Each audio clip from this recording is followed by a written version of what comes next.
On reste dans le domaine économique. La crise sanitaire n'a pas démotivé justement certains entrepreneurs qui ont décidé d'ouvrir des restaurants ou des points de vente à emporter. Sandrine Nègre et Lionel Bernardi sont partis à la rencontre de certains d'entre eux. Voici leur reportage.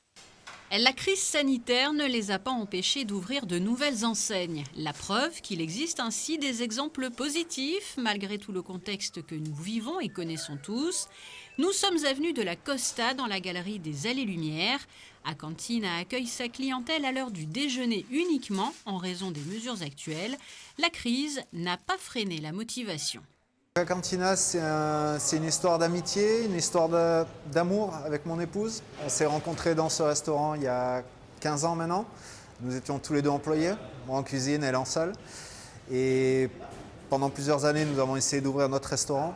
Et 15 ans plus tard, l'opportunité de racheter ce restaurant dans lequel nous sommes rencontrés. Et après, la démarche, c'est une cuisine de saison, des produits frais. Tout est fait tous les jours maison. Notion de partage, ça a été difficile, très difficile même de pouvoir aboutir, mais voilà, c'était l'opportunité, c'était maintenant, on l'a saisi. Au tout début de la rue Platy, Monaki propose lui des spécialités japonaises, uniquement à la livraison et à emporter.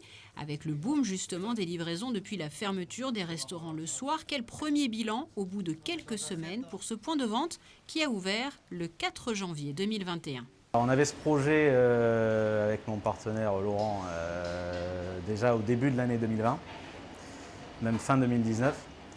C'est vrai que le Covid nous a décalé puisqu'on aurait dû ouvrir en avril-mai 2020. Donc on a revu nos plans, on a réadapté un petit peu le concept. Et c'est vrai que du coup on se retrouve dans l'air du temps par rapport au fait qu'on avait, quoi qu'il arrive, prévu de faire que de la livraison et de l'emporter. Mais c'est vrai que finalement on s'est retrouvé dans une situation plutôt positive pour nous, puisqu'on n'avait pas eu besoin de changer tout le concept pour être dans les nouvelles normes actuelles. Maintenant c'était une demande, je pense, de la clientèle aussi d'avoir une nouvelle offre sushi sur Monaco. Donc on est plutôt satisfait de comment ça s'est passé jusqu'à présent. Et sachez que le soir, la dernière livraison est assurée à 21 h. Ces établissements qui ont ouvert en période de crise sanitaire sont aussi le fruit d'une passion, voire d'un rêve.